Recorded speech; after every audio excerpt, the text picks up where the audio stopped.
Bruce Lee was dared fight me right now by Ali. His confidence left Muhammad without a challenge. Bruce Lee versus Muhammad Ali, the challenge that never happened. The ring was set up in the Madison Square Garden parking lot, improvised for the occasion. The crowd, a mix of boxing and martial arts fans, murmured in anticipation. Muhammad Ali, the heavyweight champion, had accepted a public challenge launched by a young kung fu master named Bruce Lee. The press called it the fight of the century no one expected. But, behind the scenes, something was already starting to go wrong.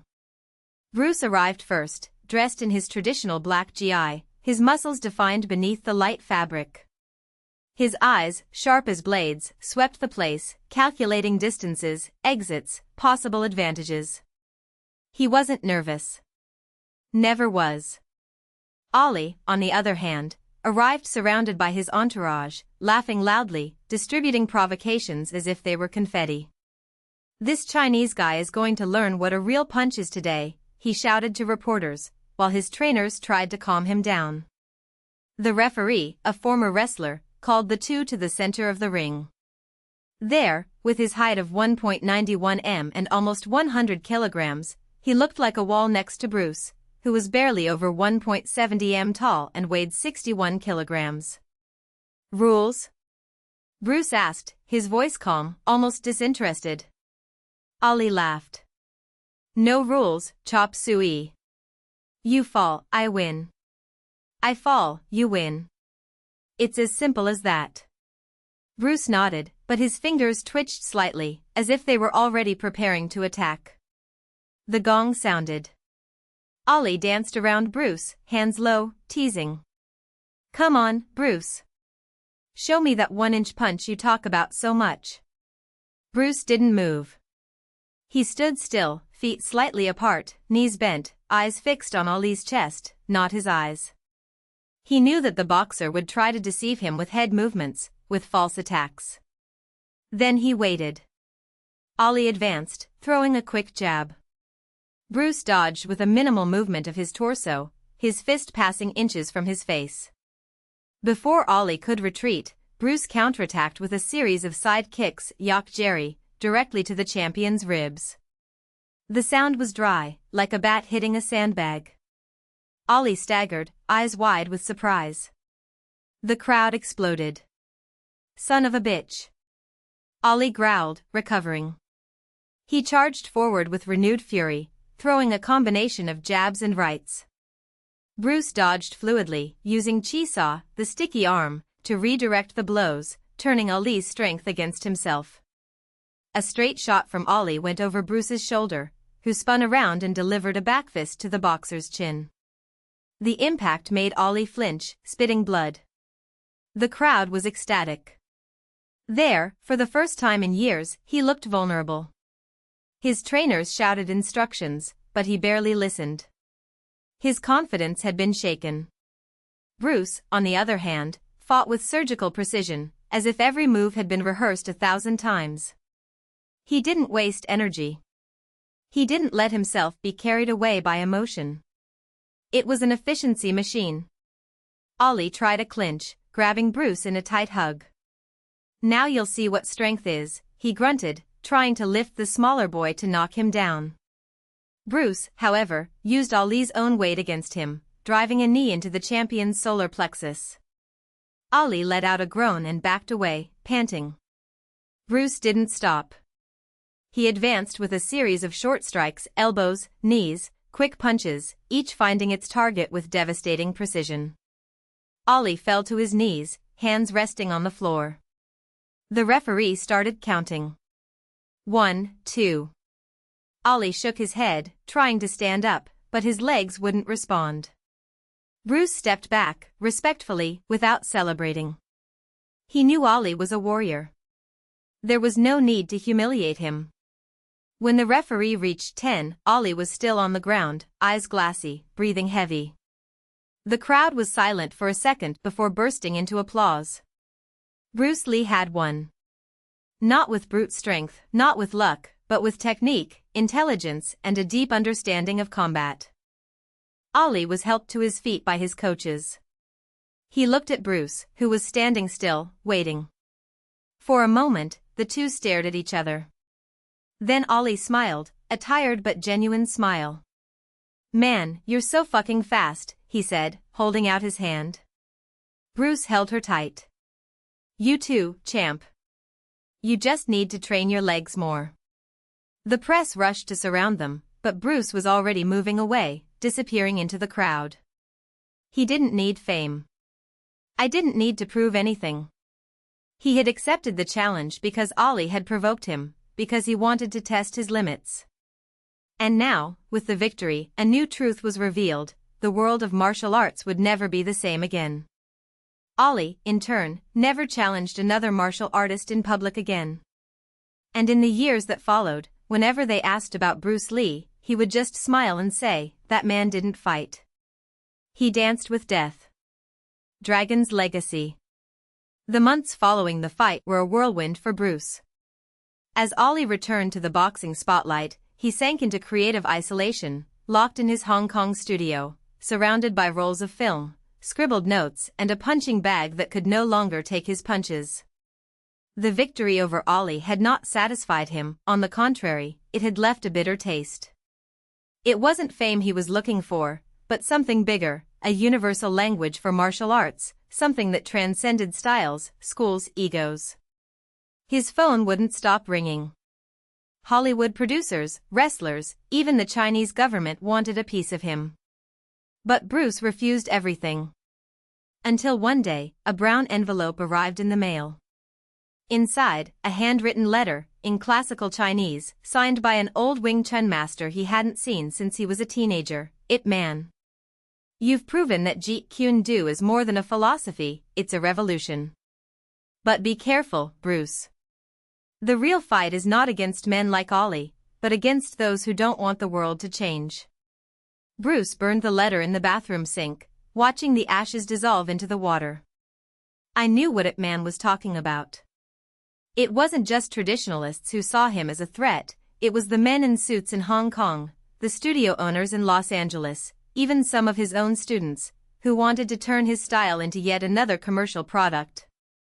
And there was something worse, rumors that the triad were eyeing him, not for his art, but for his growing power of influence. The last class. On a humid night in 1973, Bruce gathered his closest students in the backyard of his home in Kowloon Tong. It wasn't an ordinary class. There would be no sequences of blows, no discussions about economy of movement. He was pale, his eyes sunken, but his voice didn't shake. "Do you think Jeet Kune Do is about winning fights?" he asked, throwing a wet towel on the floor. "It's about beating yourself. About breaking the chains that others put on you. And that's more dangerous than any boxing champion." One of the students, a young American named Dan Inosanto, frowned. "Master, what's going on?" Bruce smiled, but there was no joy in the gesture. "I'm leaving. Not by choice, but because the world isn't ready for what we have to offer. And maybe it never will be." Nobody understood. Until, 3 days later, Bruce was found unconscious in his room, victim of cerebral edema. Doctors said it was an accident, a rare reaction to a painkiller. But those who knew him knew the truth: he had been poisoned. Not for Ollie, not for a rival, but for those who feared what he represented. The last movie. Before he died, Bruce left an unfinished project, Game of Death. It wasn't just a film, it was a manifesto. In the scenes he managed to record, he fought against masters of different styles, each one symbolizing a prison: the rigid karateka, the boxer blinded by technique, the kung fu master trapped by tradition. In the original script, the climax would be a fight against himself, the Bruce Lee of the past, bound by the rules, against the Bruce Lee of the future, free.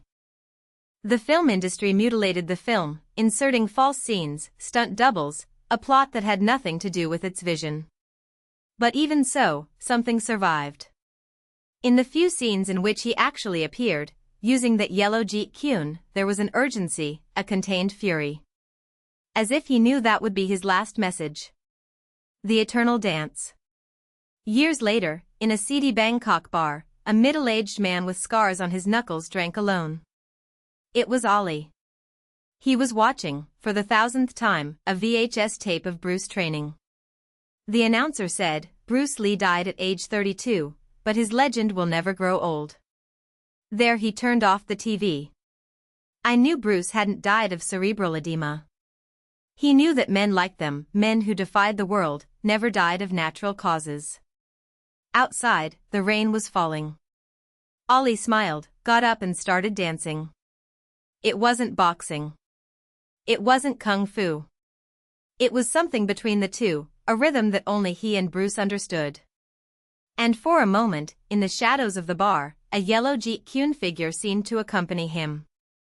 Then it disappeared. The world moved on. But somewhere, the dancing never stopped. The dance of the ghosts. The bar smelled of cheap whiskey and decades-old cigarettes. The walls, covered in faded posters of old fights and martial arts films, flickered in the yellow light of a lamp that buzzed like a dying insect. There he twirled once more, his bare feet sliding across the worn wooden floor, his arms arcing through the air as if he still held the invisible weight of a nunchaku.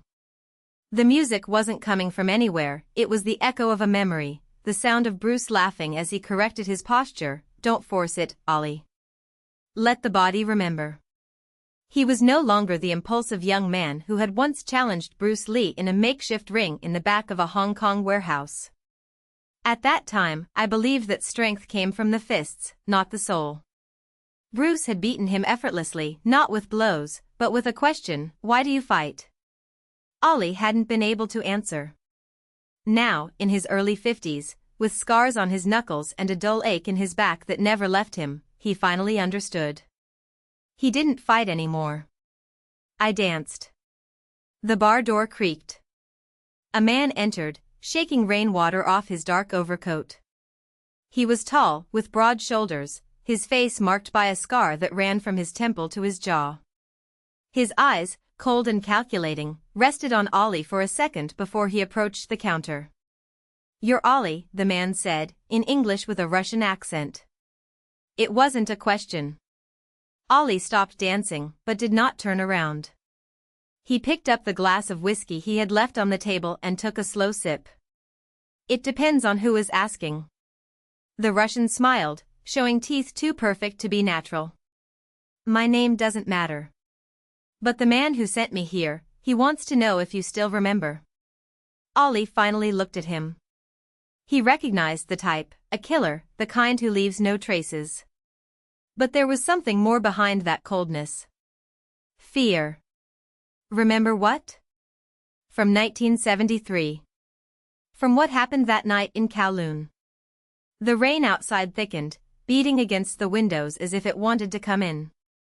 There he felt the weight of the VHS tape in his pocket, the same one he watched obsessively. Bruce, young, invincible, frozen in time. But he knew the truth. I knew Bruce hadn't died because of a painkiller or brain edema. He knew men like them didn't die like that. "I wasn't there," Ollie said, lying. The Russian laughed, a short, humorless sound. "Of course I was. You were the only one he trusted. The only one who saw it." Ollie closed his eyes. The memory came back like a punch, the smell of sweat and blood in the locker room, the muffled voices outside, Bruce lying on the floor, his lips purple, his eyes wide. "They won't stop," he had whispered. "Promise you'll tell." And Ollie had promised. But how to tell a story that no one would believe? That Bruce Lee had been poisoned by an organization that didn't want a fighter, but a symbol, and symbols can't be controlled? "What does your boss want?" asked Ollie, opening his eyes. "He wants the tape. The original." Ollie laughed, a hoarse, tired sound. "There is no original. Only copies. And they all lie." The Russian took an envelope out of his pocket and slid it across the table. Inside was a photo, a man in a white suit, smiling at the camera on a yacht. Recognizable, despite the years. One of the men who had been there that night. "He's old now," said the Russian. "But he's still afraid. Afraid that you will speak." Ollie took the photo and tore it in half, then in four, letting the pieces fall onto the table like confetti at a funeral. Tell him he doesn't need to be afraid. I already forgot. The Russian didn't move. For a moment, Ollie thought he was going to pull out a gun. But then, with an almost imperceptible wave, the man turned and left, letting the door slam behind him. There he stood, listening to the rain. Then, slowly, he started dancing again. The last round. 3 months later, Ollie was in Macau, sitting at a table in a seedy casino, watching the shaking hands of an old gambler who bet everything on a single card. The man in the white suit in the photo was there, now hunched over with age, his nicotine-stained fingers holding a glass of brandy. He didn't recognize Ollie. Nobody did. Ollie approached. "Mr. Lau," he said, in Cantonese. The old man looked up, suspicious. Then, when he recognized the face in front of him, he turned pale. "You." "I promised I wouldn't tell," Ollie said, pulling up a chair. "But promises are like smoke. They dissipate." Lau tried to get up, but his legs gave way. A security guard approached, but the old man stopped him with a gesture. "What do you want?" "The truth," said Ollie. "That's all." Lau hesitated. Then, with a sigh, he began to speak. He told about the organization, a consortium of businessmen, politicians and mobsters who saw Bruce Lee as a threat. A man who couldn't be bought, who spoke of freedom in a world that only understood control. He told of the poison, administered in small doses over weeks, until that night in Kowloon was just the final blow. He talked about the fear that never left him, not even after decades. "And now?" asked Lau, when he finished. "Are you going to kill me?" Ollie looked at his hands. The scars on his knuckles seemed to glow in the dim light. "No. But someone will."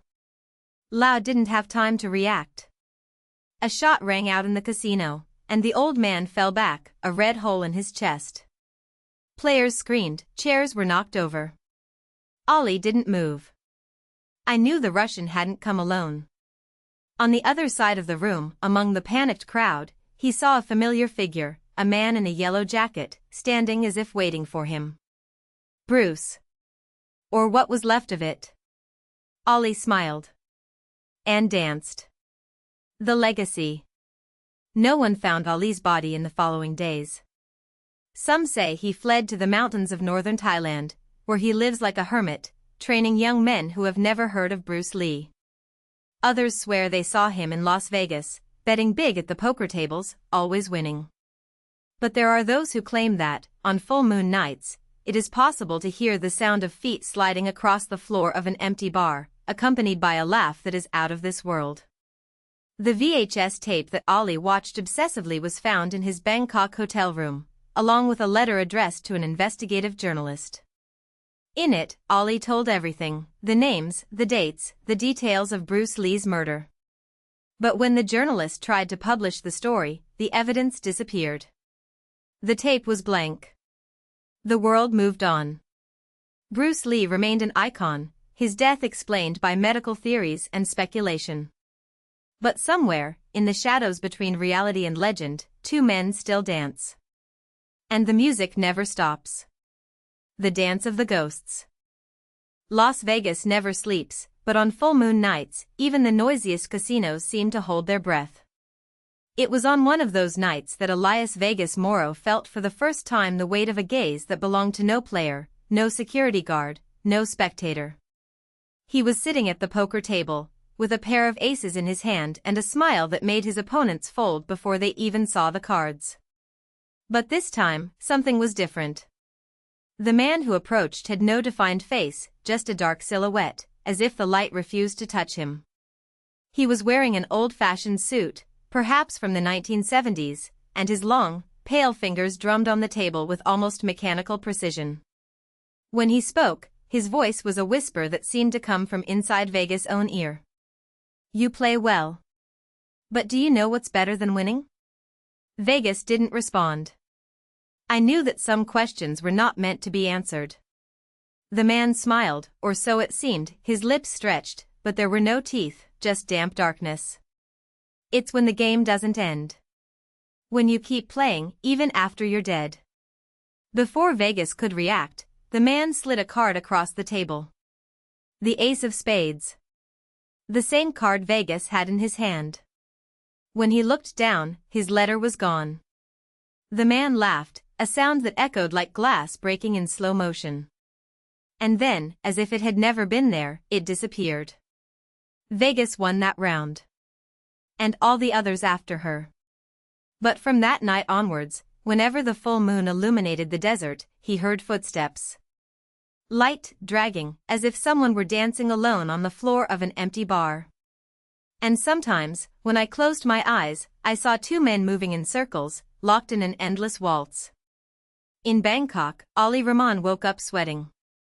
The VHS tape was still playing on the old television in his hotel room, showing grainy images of a man in a white suit, smiling at the camera while holding a glass of whiskey. The distorted voice said, "They think it was an aneurysm." But Bruce didn't die of natural causes. He was silenced. Ali had seen that tape hundreds of times. I knew every word, every pause, every breath recorded in the static. But that night, something changed.